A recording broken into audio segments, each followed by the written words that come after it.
Welcome to Indian foreign policy. Indian foreign policy में आपका स्वागत है, the channel that simplifies global politics.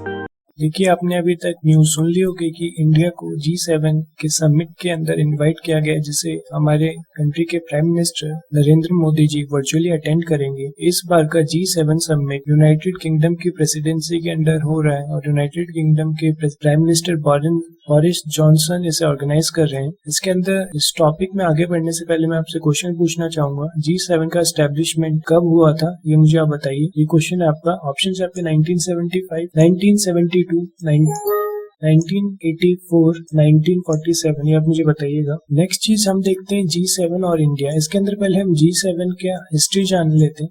G7 देखिए एक ग्रुप ऑफ 7 कंट्रीज है, एक इंटर गवर्नमेंटल ऑर्गेनाइजेशन है जिसके अंदर वर्ल्ड की लार्जेस्ट डेवलप्ड इकोनॉमीज हैं। इसके पार्ट है for example France, Germany, Italy, Japan, United States of America, United kingdom and Canada इसके पार्ट है। G7 मेंबर कंट्रीज के लीडर पीरियोडिकली मीट करते हैं और वो इंटरनेशनल इकोनॉमिक और मॉनेटरी इश्यूज पे डिस्कस करते हैं और इसका सॉल्यूशन खोजने की कोशिश करते हैं। और जो G7 की प्रेसिडेंसी है वो रोटेटिंग बेसिस पे डिसाइड होती है। इस समय जो प्रेसिडेंसी है वो यूनाइटेड किंगडम के पास है, इसीलिए जो समिट इस बार हो रहा है वो यूनाइटेड किंगडम में हो रहा है। देखिए, G7 पहले G ग्रुप ऑफ 8 हुआ करता था, लेकिन जब 2013 में रशिया ने यूक्रेन पर एग्रेशन करके यूक्रेन का एक पार्ट क्रीमिया कब्जा लिया, उसके बाद से रशिया को इसे एक्सपेल कर दिया गया था 2014 के अंदर। देखिए, यूरोपियन यूनियन को कभी कभार इस G7 कंट्रीज का पार्ट भी बताया जाता है। डी फैक्टो मतलब लीगली तो नहीं है, लेकिन डी फैक्टो ये बताया जाता है क्योंकि यूरोपियन यूनियन सारे राइट्स और रिस्पॉन्सिबिलिटीज होल्ड करता है जो फुल मेंबर्स के पास होते हैं, एक्सेप्ट कि वो कोई मीटिंग को चेयर या होस्ट नहीं कर सकते हैं। नेक्स्ट चीज देखते हैं इस बार G7 का एजेंडा क्या होने वाला है। देखिए, यूके के प्राइम मिनिस्टर बोरिस जॉनसन ने प्राइम मिनिस्टर नरेंद्र मोदी को इस पर इनवाइट किया है और वो G7 के सेशन के अंदर वर्चुअली पार्टिसिपेट करेंगे। नेक्स्ट चीज देखते हैं इस बार G7 का एजेंडा क्या होने वाला है। देखिए, यूके के प्राइम मिनिस्टर बोरिस जॉनसन के इनविटेशन पे prime minister of India Narendra Modi ji इस बार G7 का समिट अटेंड करेंगे वर्चुअली 12 जून और 13 जून को। इसके अंदर अभी मैंने आपको बता चुका हूँ, जो इस बार की प्रेसिडेंसी है G7 की वो यूनाइटेड किंगडम के पास में है और यूनाइटेड किंगडम ने इंडिया के अलावा Australia, Republic of Korea that is south Korea, south Africa को भी एज गेस्ट कंट्रीज इनवाइट किया है इस समिट के लिए। नेक्स्ट चीज देखते हैं इस समिट का थीम क्या है। तो इस समिट का थीम है बिल्ड बैक बेटर। इस थीम के तहत यूनाइटेड किंगडम ने 4 प्रायोरिटी एरियाज को सिलेक्ट किया है और उन पे काम करने की बात की गई है। मैं आपको बताता हूँ ये 4 प्रायोरिटी एरियाज कौन कौन से हैं। तो देखिए, जो पहला एरिया है वो है leading global recovery from corona virus while strengthening resilience against future pandemics. Second है promoting future prosperity by championing free and fair trade. Third point है tackling climate change and preserving the planet's biodiversity. Fourth point है championing shared values and open societies. Basically last point में democratic societies की बात हो रही है। Next चीज देखते हैं यूएसए का इस G7 समिट के अंदर क्या रोल होने वाला है। देखिए, इलेक्शन के बाद प्रेसिडेंट बिडेन की ये यूरोप में फर्स्ट ट्रिप होने वाली है और वो जो अपनी टैगलाइन है अमेरिका इज बैक, उस पर काम करना चाहते हैं, जो कि ट्रम्प की टैगलाइन थी अमेरिका फर्स्ट, उसके बिल्कुल विपरीत है। इसमें मैं आपको बताऊंगा ये टैगलाइन का क्या मतलब है और जो बिडेन जो कि अमेरिका के प्रेसिडेंट है वो कैसे इसे आगे लेकर बढ़ेंगे। Joe Biden G7 summit attend करने के बाद 14 जून को नेटो कॉन्क्लेव में पार्टिसिपेट करेंगे इन ब्रुसेल्स। 16 जून को रशियन प्रेसिडेंट व्लादिमीर पुतिन के साथ जिनेवा में मीटिंग करेंगे और ये भी कहा जा रहा है कई न्यूज रिपोर्ट के हवाले से कि वो एक मेजर इनिशिएटिव लेंगे to vaccinate the world against कोविड-19 ahead of G7 summit.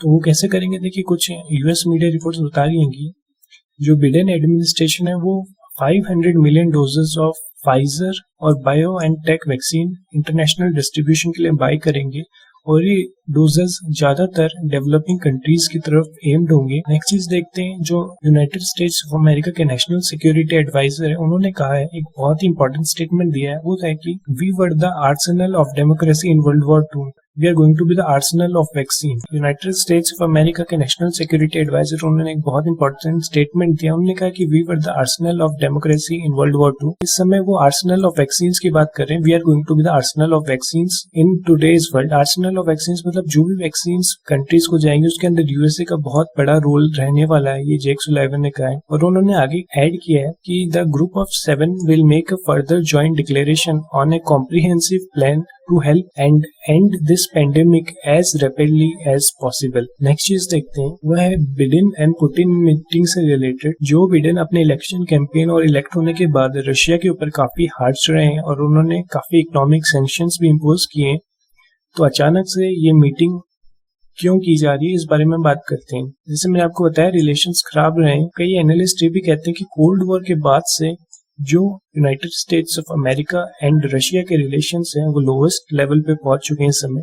USA की जो इंटेलिजेंस एजेंसीज है वो ये मानते हैं कि पुतिन ने 2020 के अंदर भी ऑपरेशन को ऑथराइज किया था फॉर मैनिपुलेटिंग द इलेक्शंस, ताकि बिडेन के chance of becoming president reduce हो जाए। रिसेंटली रशिया ने अपने अपोजिशन लीडर अलेक्सी नेवल्नी को जेल कर दिया। इस वजह से बिडेन रशिया पे पहले ही सैंक्शंस लगा चुके हैं। अब देखिए बात करने की बात अब United States of America and Russia की मीटिंग क्यों हो रही है। देखिए मेन रीजन ये है, तो वो चाहते हैं कि वो मॉस्को के साथ इंगेज करें और उनके जो डैमेज बायलैटरल टाइज है उनको इम्प्रूव करें, ताकि यूएसए अपने राइवल पे फोकस कर सके, स्ट्रेटेजिक राइवल पे फोकस कर सके। इसलिए बिडेन जो रशिया के साथ अपने रिलेशन है वो इम्प्रूव करना चाहते हैं। नेक्स्ट टॉपिक देखते हैं, इसके अंदर इंडिया का स्टेक क्या है यहाँ पे। ठीक है, देखिए इंडिया ने काफी समय से जो ग्लोबल इंस्टीट्यूशन है उनको रिफॉर्म करने की बात कही है, जो कि मॉडर्न जियोपॉलिटिकल रियलिटीज को रिफ्लेक्ट करें। For example UN world war 2 के बाद जो 5 परमानेंट मेंबर्स तो काफी पावरफुल थे, लेकिन आज जो वर्ल्ड है एक मल्टीपोलर वर्ल्ड की तरफ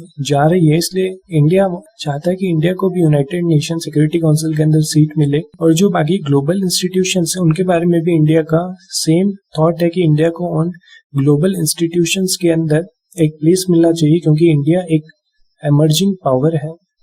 देखिए ट्रंप ने इस सेंस में आगे कदम बढ़ाया था। उन्होंने कहा था कि मैं G7 को एक्सपेंड करना चाहता हूँ और इनके अंदर और कंट्रीज को ऐड करना चाहता हूँ। देखिए आगे बिडेन भी शायद उसी पोजीशन पे आगे बढ़ेंगे जहां तक लग रहा है, क्योंकि जैसे असर्टिव चाइना का जो थ्रेट है वो आगे आ रहा है, तो यूएसए जो भी अपने लाइक माइंडेड कंट्रीज है, डेमोक्रेटिक कंट्रीज है, वो उन कंट्रीज को अपने साथ पार्टनर करने के लिए आगे प्रोत्साहन दे रहा है, ताकि वो बीजिंग को कंट्रोल कर सकें, चाइना को कंट्रोल कर सकें। और इसी सेंस में एक इंडिया का सेकंड स्टेक क्या है कि मैंने आपको बता दिया कि यूएसए वैक्सीन डिस्ट्रीब्यूट करने वाला है, जिसके अंदर इंडिया के पास भी वैक्सीन आएंगी। तो G7 समिट के अंदर उससे रिलेटेड पॉसिबिलिटीज इंडिया के पास हो सकती हैं वैक्सीन से रिलेटेड। थर्ड पॉइंट है कि देखिए जो थर्ड पॉइंट है वो है कि जैसे जैसे वॉशिंगटन मॉस्को के साथ यानी रशिया के साथ अपने जैसे United States of America Russia के साथ अपने रिलेशंस इम्प्रूव करेगा, देन यूएसए चाइना पे फोकस कर सकता है। वो प्रेशर न्यू दिल्ली यानी इंडिया पर भी पड़ता है।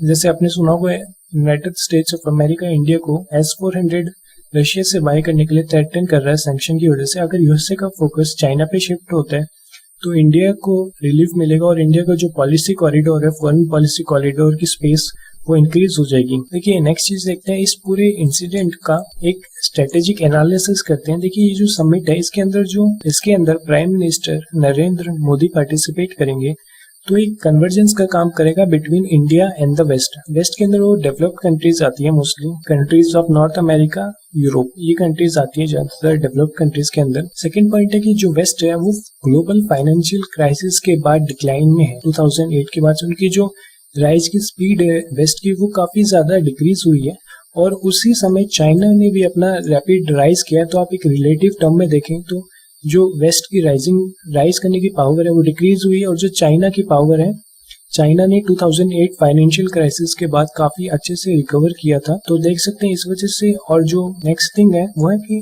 जब ट्रम्प एरा था तो अमेरिका फर्स्ट की पॉलिसी थी, तो उस वजह से जो वेस्ट के अंदर है जो डिविजन्स बन गए थे। डिविजन्स कैसे बन गए थे आपने सुना होगा, ट्रम्प कहते थे कि जो जर्मनी है उसको जो नेटो फोर्सेस है उसके अंदर अपने बजट का एक लार्जर पार्ट देना चाहिए। उसी तरीके से साउथ कोरिया और जापान से भी डोनाल्ड ट्रंप एक लार्जर शेयर मांग रहे थे उनको प्रोटेक्ट करने के लिए। जैसे आपको पता है कि यूनाइटेड स्टेट्स ऑफ अमेरिका की फोर्सेस जापान और साउथ कोरिया के अंदर स्टेशन है। नेक्स्ट चीज देखते हैं, जो बिडेन की अमेरिका इज बैक वाली पॉलिसी है, दिखाने चाहते हैं कि जो वेस्ट है वो अभी भी एक बहुत बड़ा फोर्स है जिससे जो एक रिसर्जेंट और चाइना को डील करना पड़ेगा, और वो अमेरिकन लीडरशिप के बारे में बात कर रहे हैं इस समय। देखिए न्यू दिल्ली के लिए जो ये लास्ट पॉइंट, इसके अंदर एक और चीज है, अगर वेस्ट इस तरीके से अगर चाइना के सामने खड़ा होता है तो इंडिया का थोड़ा रिलीफ मिलेगा, क्योंकि चाइना का प्रेशर इंडिया पे डिक्रीज होगा। न्यू दिल्ली के लिए जो नेक्स्ट अच्छी बात है कि जो G7 समिट है उसके अंदर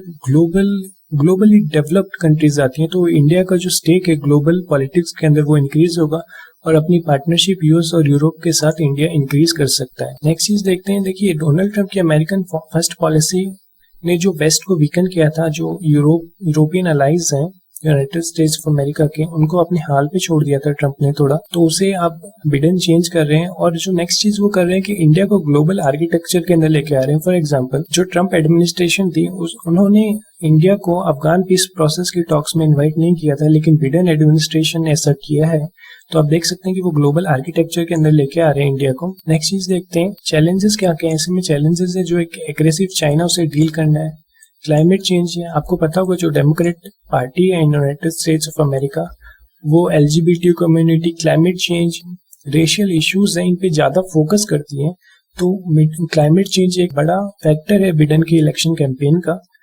और नेक्स्ट चीज है construction of A post pandemic international order, तो इसलिए इंडिया और वेस्ट के जो कन्वर्जेंस है वो काफी इंक्रीज हो रहा है, क्योंकि जो पोस्ट पैंडेमिक इंटरनेशनल ऑर्डर है उसके अंदर चाइना एक बहुत ही ज्यादा स्ट्रॉन्ग पोजीशन पे उभर के आ रहा है, जो बोथ इंडिया और वेस्ट के लिए एक टेंशन की बात है। आपने देखा होगा मार्च 2021 के अंदर बिडेन ने जो क्वाड की मीटिंग है उसको समिट लेवल पे ऑर्गेनाइज किया था, और वहां पे Narendra Modi, Boris Johnson, Yoshihide Suga and Joe Biden ने पार्टिसिपेट किया था, जहाँ पे एक फ्री और इंक्लूसिव इंडो पैसिफिक की बात हुई थी, जो कंट्रीज उनको वैक्सीन डिस्ट्रीब्यूट होने की बात की थी। तो इसी बात से पता चलता है कि इंडिया जो बिडेन एडमिनिस्ट्रेशन की फॉरेन पॉलिसी के अंदर एक काफी ज्यादा इंपॉर्टेंट रोल प्ले करने वाला है। और वो जो क्वाड की मीटिंग थी वो एक पर्टिकुलर ज्योग्राफी से रिलेटेड थी, इंडो पैसिफिक थिएटर से रिलेटेड थी, लेकिन G7 के साथ इंडिया का एंगेजमेंट एक ग्लोबल लेवल पे होगा, जो इंडिया का ग्लोबल स्टेचर काफी इंक्रीज करेगा। आपने सुना होगा कि बोरिस जॉनसन ने एक आइडिया दिया था कि मैं लीडिंग डेमोक्रेटिक कंट्रीज का एक ग्रुप बनाना चाहता हूँ D10, और इस समय और इसी में बोरिस जॉनसन ने Australia, south Korea, south Africa और इंडिया को इनवाइट किया है। तो एक एस्टिमेट लगाया जा सकता है कि बोरिस जॉनसन और वेस्टर्न कंट्रीज उस डेमोक्रेटिक ग्रुप फॉर्म करने के मकसद से आगे बढ़ रही हैं। तो इसलिए ही इस बार इंडिया का जो इन्विटेशन है G7 के अंदर वो काफी ज्यादा इम्पोर्टेंट हो जाता है। देखिए ये फर्स्ट टाइम नहीं है जब इंडिया को इन्वाइट किया जा रहा है, इंडिया को पहले भी इन्वाइट किया जा चुका है। मनमोहन सिंह जब हमारे प्राइम मिनिस्टर थे जब भी इन्वाइट किया, तो ट्रंप एडमिनिस्ट्रेशन ने नरेंद्र मोदी को भी इन्वाइट किया था। देखिए जो नेक्स्ट थिंग देखते हैं, तो इस बार ये चेंज इसलिए है क्योंकि जो बोरिस जॉनसन का आइडिया है to invite the leaders of India, Australia, South Africa and South Korea to join the G7 summit के, ताकि वो एक डेमोक्रेसी का ग्रुप बनाना चाहते हैं जो रिसर्जेंट चाइना से लड़ सके। इंडिया इस ग्रुप में इतना इंटरेस्टेड क्यों है? इंडिया वेस्ट के साथ अपना एंगेजमेंट बढ़ाने में इतना इंटरेस्टेड क्यों है? बिकॉज देखिए जो चाइना के साथ इंडिया के रिलेशन है वो कंटिन्यूसली डिटेरियोरेट होते जा रहे हैं। देखिए मिलिट्री क्राइसिस इंडिया के नॉर्दर्न फ्रंटियर्स पे भी चाइना 2013 में हुआ, 14 में हुआ, 17 के अंदर डोकलाम क्राइसिस हुआ, 2020 के अंदर लद्दाख क्राइसिस चल रहा है। तो जो न्यू दिल्ली है उसने अपना जो थ्रेट परसेप्शन है उसको चेंज किया, और आपने देखा होगा जो एक माउंटेन स्ट्राइक कोर है जो पाकिस्तान के साथ अलाइंड थी उसको अब चाइना के सामने डायरेक्ट कर दिया गया। तो अब इंडिया चाइना को एक एज अ ग्रेटर थ्रेट दिखता है, इसलिए ही इंडिया वेस्ट के साथ एंगेज कर रहा है ताकि इंडिया इस रीजन के अंदर एक बैलेंस ऑफ पावर मेंटेन कर सके। नेक्स्ट रीजन वेस्ट के साथ एंगेज करने का है कि देखिए इंडिया और चाइना भी रीजनल ग्रुपिंग्स के पार्ट है। For example RIC, Russia India China forum and BRICS, Brazil, Russia, India, China and South Africa. लेकिन इन फोरम्स के अंदर कोई ज्यादा कंसेंसस बन नहीं पाता है।